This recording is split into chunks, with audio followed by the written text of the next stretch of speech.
that his government has previously welcomed back into Australia. Here he is this morning on the ABC.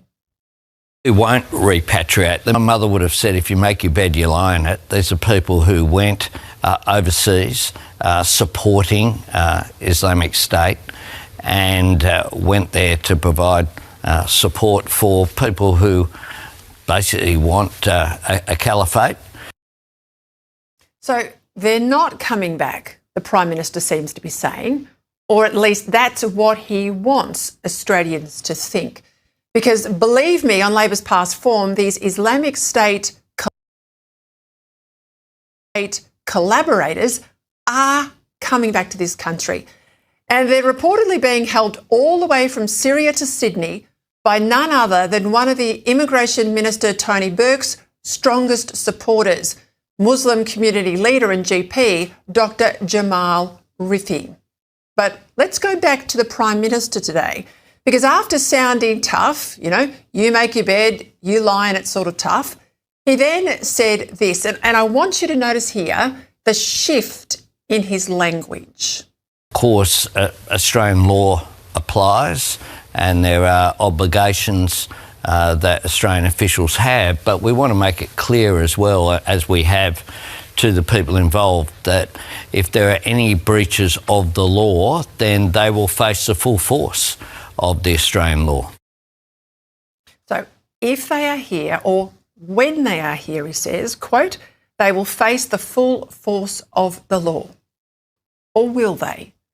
Because what is this full force of the law under Albanese? What does that look like? We already know from the last lot of ISIS women that Labor allowed back into Australia that there were no serious consequences, despite the fact that they all broke Australian law when they left this country to go and join a listed terrorist organisation. That was the law a decade ago, and it is still the law now. We also know that Labor held secret meetings with activist groups like Save the Children to help get these women and children back to this country by issuing them passports while denying in the Parliament that any assistance was given. A non-government organisation took this government to court, demanding that we repatriate these people. Fact 2, they lost that court case. Fact 3, we did not repatriate these people. These individuals received what they were entitled to by law, no more and no less. No more and no less. Well, despite that big voice and bluster from Burke, despite those words in the House, in documents obtained via Senate estimates, we know that the Immigration Minister Tony Burke held a secret meeting in his Punchbowl electorate office in June 2024 with the said Dr Jamal Rifi, Save the Children CEO Matt Tinkler and an advocate, Carmeli Debussy. So for all the denials, we know there was assistance, because there's no greater assistance a government can give anyone overseas than access to a valid passport. And once back here on Australian soil, we also know these individuals were allowed to live freely in the community, with their unsuspecting neighbours none the wiser. Now, the government says they're all subject to, quote, voluntary orders and active monitoring. But what's that mean in practice, given we know there's over 18,000 people on ASIO's terror watch list in this country? And I can assure you, ASIO doesn't have the resources to watch 1,800, let alone 18,000. You look at the number of people that ASIO have on that watch list that we keep talking about. Do you know how many that is, Peter? That is over 18,000 people now that ASIO has on its watch list. It is literally physically impossible for that agency to keep an eye on everyone. You be the judge.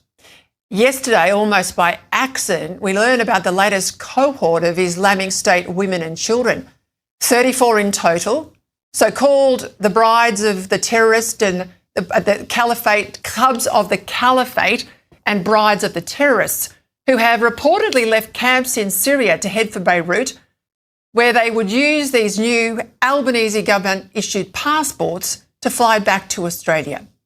Today, due to issues, we're told, with some of the men that are accompanying them, they have been turned back to the camp in Syria.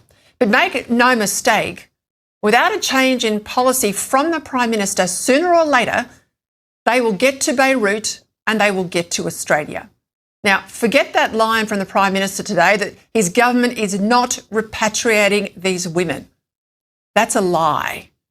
They may not be flying the plane that'll bring them here, but with a passport that the government has issued, the PM's effectively putting out the welcome mat, and every Australian horrified by the terror attack at Bondi is right to demand answers as to why. It was only yesterday, in a court in Sydney, that police tendered evidence that in the car of one of the alleged Bondi gunmen was an Islamic State flag. And now we're on the verge of bringing back to this country 34 people who have lived this horrific ideology for over a decade. Now, I do not care that they are women or children. I've had plenty of security briefings in the past where the bomb makers, the online recruiters, and the suicide bombers have been women. You don't think that women can't be terrorists? You don't think that women don't sign up to jihad? The Prime Minister needs his head read if he thinks that gender's any protection from radical Islam. Or the fact that coming home with these women are children. After all, 1/3 of those in de-radicalisation programs in Australia right now are individuals under the age of 18. Today, the opposition called for exclusion orders to be issued against them. If this government isn't even willing to temporarily prevent these people from coming back to the country, then are they really interested in our national security? Are they really taking seriously the issue of Islamic State and what it does to our society here and the risk it presents? No, they're not. But where would they live instead? Well, look, I do. There's one thing I do agree with the Prime Minister on today, and he said they've made their bed. They need to lie in it. Now, if they do want to return to Australia, they need to go through the proper channels. They need to put an application in. The government needs to vet those people, not this sort of arrive on our shores out of nowhere and the government plays a Pontius Pilate role of washing our hands and we don't have anything to do with it. I'm sorry, that's not how arrivals to our country should be. Yes, it's true that if you're an Australian citizen, you have a right to come back to this country, but it's still not true that you just get to turn up. You need to get a proper approval process to do that. That's not what's happening here, at least what we've been told. As I say, the government says that they don't know about this, they're not cooperating with this. So in that case, if they are ignorant about these people, they should not be allowed in. Now, Pauline Hanson last night said, and I quote, "You say there's great Muslims out there. Well, I'm sorry, how can you tell me there are good Muslims?" End quote. Your response? Look, like many times, Andrew, Pauline just goes too far. And I think it's statements like this, it's ill discipline like this, which to me indicate that Pauline is not ready to be a Prime Minister or in charge somehow of our country. She's effectively running for Prime Minister now. She's opened herself up for that. Well, she should be subject to the same scrutiny as anyone else running for that position. Her statement is clearly inflammatory and wrong. I mean, we only have to look at Ahmed al-Ahmed just a few months ago, a great Muslim Australian, a hero, an Australian hero, who saved many lives in Bondi by putting his own life at risk, confronting those terrible terrorists. So her statement is wrong. She should correct it. She hasn't today. She hasn't repeated it quite, because I think she knows it's wrong, but doesn't repeat it.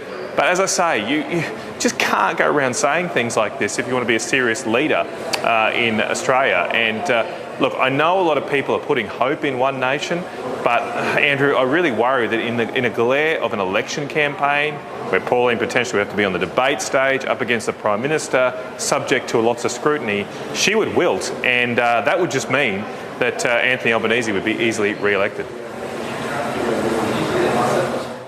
Well, I did think her comment was terrible, basically, very undisciplined and nasty, really. I'm sure she misspoke, but you can't misspeak like that. And I didn't hear her sorry today. Should correct it. Now, I was struck by your... Yep. Well, I think so too. I think so too. As I said, I'm interrupting you in a busy a tour that you're doing. It is an ethical, legal and political dilemma whether to block the return of so-called ISIS brides and their children from camps in Syria. A group of 34 carrying brand new Australian passports are attempting to make their way home. Today, as politicians argued, we asked a fellow mother her view. Amanda Johnson has a unique perspective. Her son Ashley was killed by the very terror group these women joined. No one, it seems, loves an ISIS bride, but few people have more reason to loathe them than Amanda Johnston. I can't agree with anything that they stand for. People were being beheaded. It was horrific what was happening.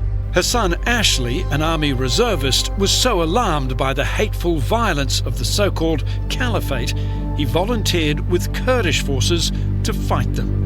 11 years ago, almost to the day, he was killed in action in eastern Syria. He was a hero before he went over there.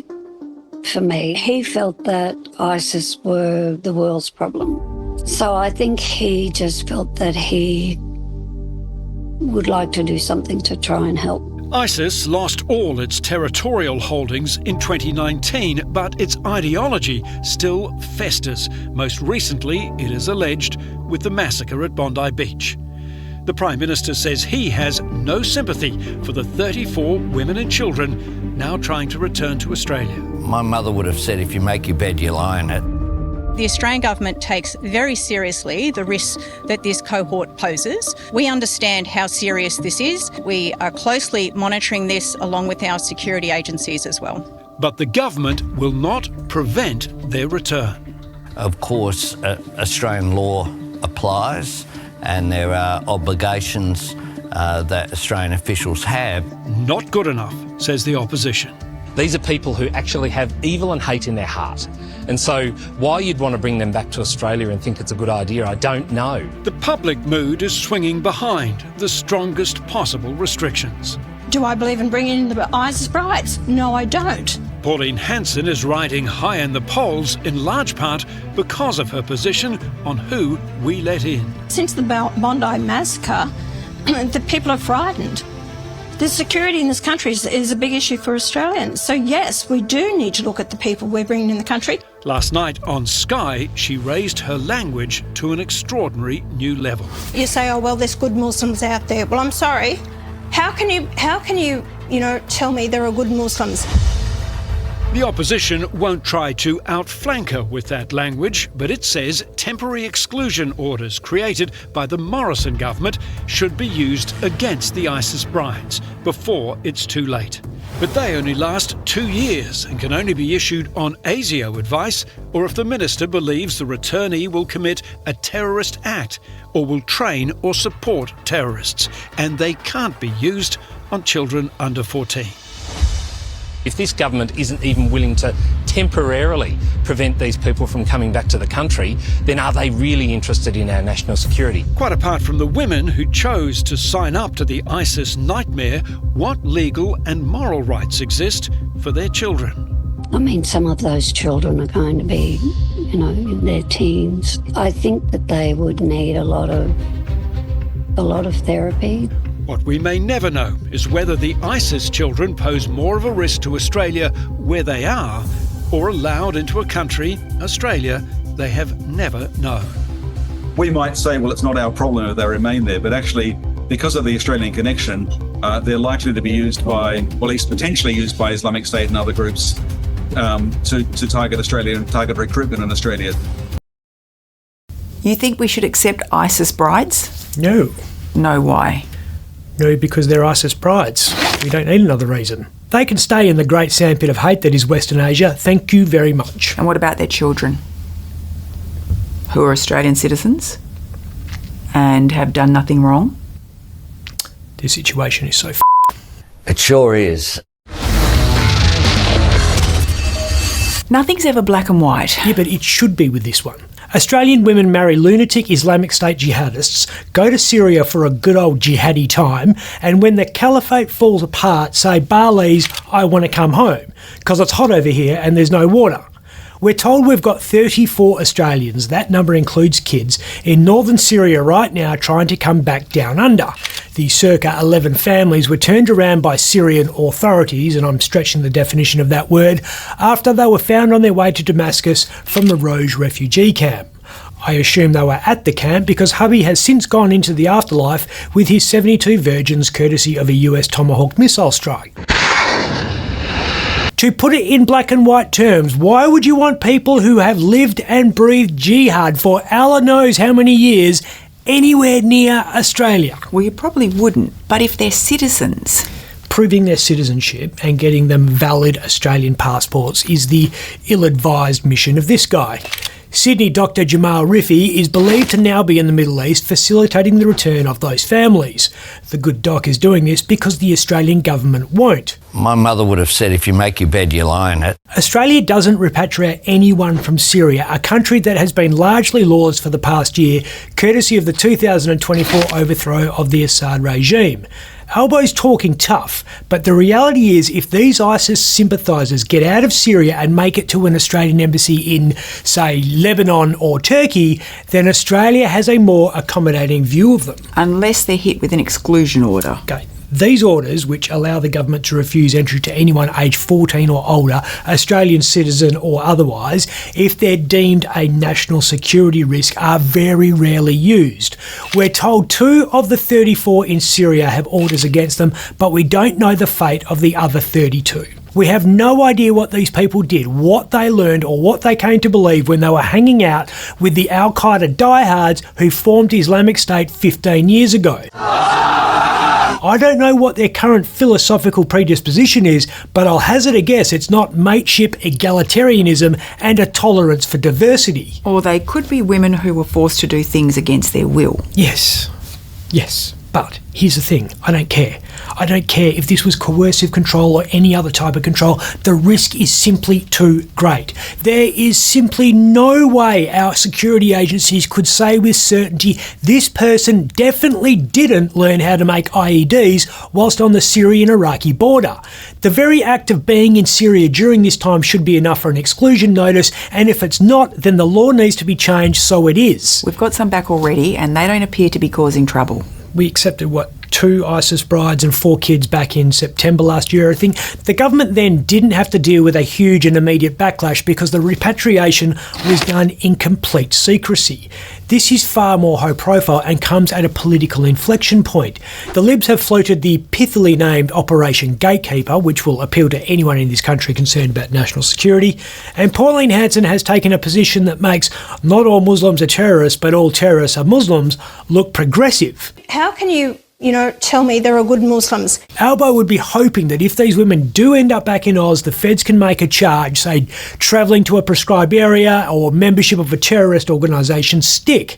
Otherwise, it'll look like his government's opened the door to this country for people who don't like this country. Okay, back to the question. What do we do with the kids?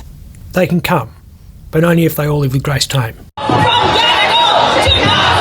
See if she's got the courage of her convictions at the breakfast table. Big.